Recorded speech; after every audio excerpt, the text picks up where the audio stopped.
তীব্র শীত ও ঘন কুয়াশার কারণে আসন্ন বোরো মৌসুমের বীজতলা নিয়ে দুশ্চিন্তায় যশোরের কৃষক। রাতে পলিথিন দিয়ে ক্ষেত ঢেকে রাখছেন তারা। কৃষি বিভাগ অবশ্য বলছে এরই মধ্যে বেশিরভাগ বীজতলায় চারা বড় হয়ে গেছে, তাই ক্ষতির আশঙ্কা কম। বুলবুল শহীদ খান হিমেলের তথ্য এবং ছবিতে ডেস্ক রিপোর্ট। যশোরে কুয়াশার দাপটে প্রতিদিন কমছে তাপমাত্রার পারদ। গত এক সপ্তাহ ধরে সকাল থেকেই দেখা নেই সূর্যের। সপ্তাহ জুড়ে জেলার তাপমাত্রা 9 থেকে 7.5 ডিগ্রি পর্যন্ত ওঠানামা করছে। এদিকে বোরো বীজতলা সবেমাত্র বড় হতে শুরু করেছে। এরই মধ্যে শীত ও কুয়াশার কারণে নষ্ট হয়েছে অনেক বীজতলা।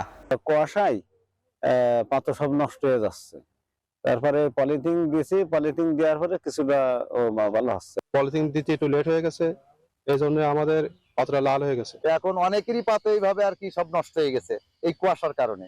এ অবস্থায় পরিশ্রম ও ব্যয় বেড়েছে বড় চাষিদের। বীজতলা রক্ষায় অনেক কৃষক রাতের বেলা পলিথিন দিয়ে ক্ষেত ঢেকে রাখছেন। কিনতে হচ্ছে নানা প্রতিষেধক। আর এক সপ্তাহ পরে আমরা পলিথিন দিছি। পলিথিন দেওয়ার পরে এখন পাতাটা স্বাভাবিক খুব ভালোই আছে। অন্য জায়গায় দেখছি, দেখার পরে আমি নিজেও সেই প্রত্যয়টা ব্যবহার করেছি, করার পরে যাক আল্লাহর রহমতে আমার পাতাটা খুব ভালো হয়েছে। Bashundhara public school and college 2026 শিক্ষাবর্ষে ভর্তি চলছে। অনেক কৃষক মাঠ পর্যায়ের কৃষি কর্মকর্তার দ্বারস্থ হচ্ছেন। তাদের পরামর্শে রক্ষার চেষ্টা করছেন বোরো ধানের চারা। যশোর জেলায় এবছর ৭,৯৯৫ হেক্টর জমিতে বোরো ধানের বীজতলা করা হয়েছে। এই বীজতলা আমাদের ইতিমধ্যেই ধান রোপণ শুরু হয়ে গেছে। আশা করা যায় যে এবছর আমাদের যে কাঙ্ক্ষিত লক্ষ্যমাত্রা সেটি অর্জিত হবে।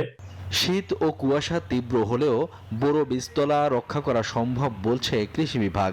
যাতে এই কুয়াশাচ্ছন্ন আবহাওয়া বা এই তাপমাত্রার জন্য পাতার উপরে না প্রভাব ফেলে, সেই জন্য যারা ঢেকে রাখতেছে তাদেরটা মোটামুটি ভালো আছে, আর যারা ঢেকে রাখে নাই তাদেরটা একটু আসলে খারাপ হয়ে পড়ছে। আমরা তাদেরকে পরামর্শ দিচ্ছি যেন আপনারাও সাথে একটু ঢেকে রাখেন।